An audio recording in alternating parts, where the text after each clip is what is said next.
Hello everyone, in today's episode we're going to talk about suicide, the dark nights of the soul, rebirth, and 5 ways to find a new you.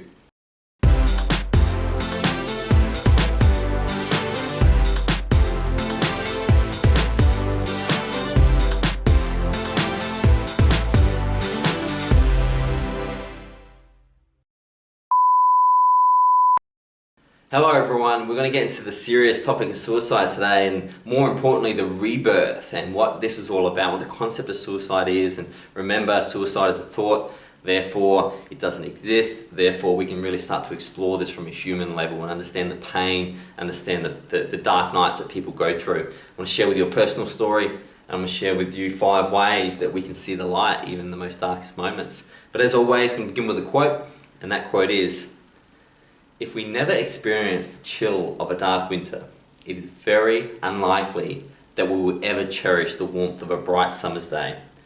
Nothing stimulates our appetite for the simple joys of life more than the starvation caused by sadness and desperation. In order to complete our amazing life journey successfully, it is vital that we turn each and every dark tear into a pearl of wisdom and find the blessings in every curse." Anthony Martin, thank you for describing that. Duality.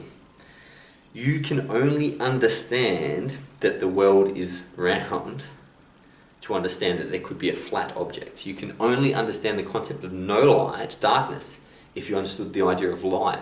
This duality exists, and there is waves, and everything's waveforms. Whether you go to the beach, there's low and up. And in our lives, and audio waves is up and down. It's only as humans that we label them, bad and good. And as Shakespeare said, there is nothing neither good nor bad, but thinketh maketh so. And we consider Shakespeare the best user. Me foul English, that's impossible. We consider Shakespeare one of the greatest advocates of the human language. So he was very aware that that the labeling was the challenge. Now, I have a very personal story, and I before I started my 1-year life challenge, before I started really delving into what I truly was, I had some dark moments. And I remember having a particularly challenging moment where I was looking for a level of connection and love, and it didn't manifest in the way that I wanted it to. I think we've all experienced that, whether it's a breakup or a relationship or someone leaving our lives or the death of someone that we're connected to. And I got down, real down, my brain was spinning, thought after thought after thought. Got to the point where I was just depressed, and I wanted to kill myself.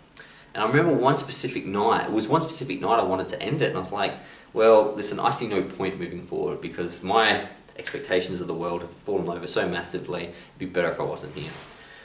And then as I thought that, I thought, who would say to themselves they want to kill themselves? Who would love themselves yet say that to themselves? I thought, nobody. And I go, well, who's telling me to kill myself?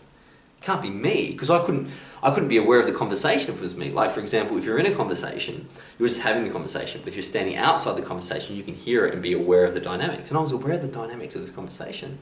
Therefore, who was saying to kill myself? It was the ego. And it's at that point, it was an epiphany, a satori. It was one of the reasons I'm on this journey right now, is I decided, well, if someone's got to go, someone's got to go. And on that night, I allowed my ego to commit suicide. I said, listen, if that's the way you want it to be, die. Die. You do it, right? The voice, kill yourself voice. And since then, my life has been an incredible, incredible opportunity. And that's the suicide I think that all people need to go through, is who do they kill? Do they kill the voice trying to kill them? Or do they kill the body, which is innocent and has no part in this? It's just the voice. And killing the voice is so much more important than killing the body, because the body is innocent, it's beautiful, it's part of the universe. The voice, sometimes it needs to go. I'm so glad I shared that story with you. It's something that not many people know.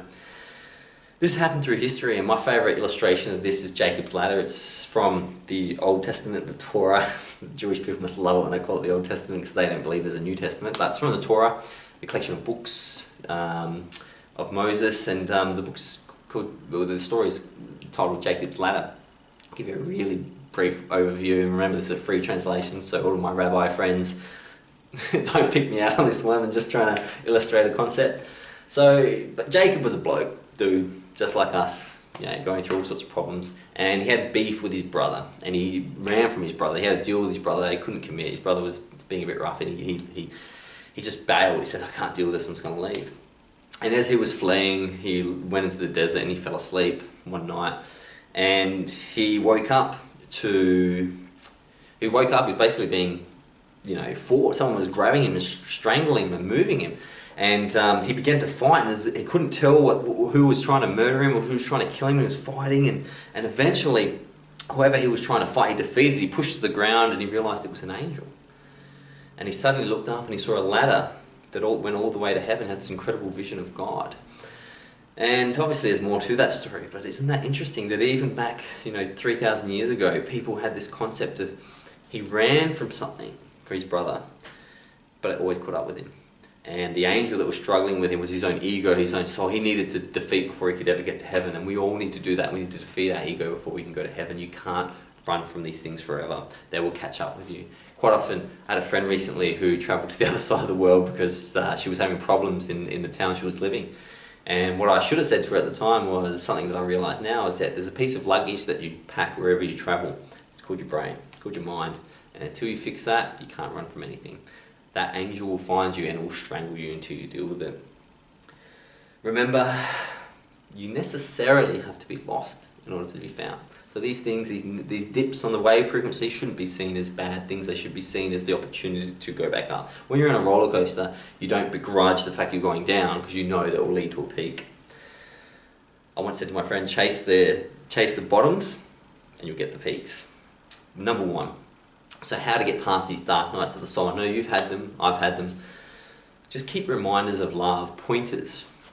Now, in Zen there's a proverb saying, Zen is a finger pointing at the moon and not the moon. So what that really means is that, yes, having quotes and mantras and pictures and positive imagery up, I don't necessarily believe in it, but I do believe it leaves pointers and clues. And whenever you're in those dark places, look at your pointers and clues. The smile of a child, the quote, one of the videos that you've watched that you've liked, they're the reminders of light. And darkness hates that, because remember, when you turn on a torch in a room, it illuminates the whole room, and that's what you need sometimes as reminders. Number two, somebody's got to die. Kill the person who wants to die, and it's the ego. The talking is not you, and if it's talking about suicide, and if it wants you to go, and if it wants you to leap off that bridge, don't kill the body. The body's innocent, it's beautiful. It's the cellular, molecular level of the atoms that came together to create you. Kill the voice. And the way you kill the voice is you let it do it at once and you ignore it. And that's what brings death to the ego. Number three, when your agency on this earth is not finished, the universe will kill you, don't worry. It'll kill you by cancer, a bus, meteor hitting you in the head, spider bite, I don't know, right? But the universe is going to reabsorb you back into the consciousness field. So you don't need to do it. Your agency is not finished. There's a reason why you're still here, and don't end your agency. Don't jump off that bridge, because the universe, don't worry, will get you eventually, but it's something you still need to do. And remember that your plans, your thoughts are not the Tao, not the way. So if you're thinking about killing yourself, it's not part of your way. Number four, you're a creator, so you must embrace duality. When you go through these tough periods in your life and you want to end it, you need to understand that the creation of your movie script involved drama. It involved dramatic actions, and you need to live through them. And just like Winston Churchill once said, when you're going through hell, keep going. Don't stop and kill yourself. Some cultures believe you get trapped in that karmic reality for eternity. Maybe that's purgatory. I don't know, but all I'm telling you is that you must embrace the dark and the light, and you can defeat the darkness. Number five, surviving your dark nights adds to the collective unconscious. We are all building this universal intelligence through our actions and our life forms as gods, and we're building something beautiful. And when you make it through on those tough nights, when you decide to say, no, I'm not going to go, I'm going to continue my agency and make this world better, you add value to the collective unconscious. And I guarantee when someone else somewhere is going through the same problems, when they draw on that collective unconscious, your beating of that night will become available to them. They're just quiet enough to listen. Suicide is not the answer, and it's not the problem. The problem is the thoughts of suicide, and if someone's got to go, let the thoughts go, not this beautiful innocent body. I can't wait to see you tomorrow. Until then, goodbye.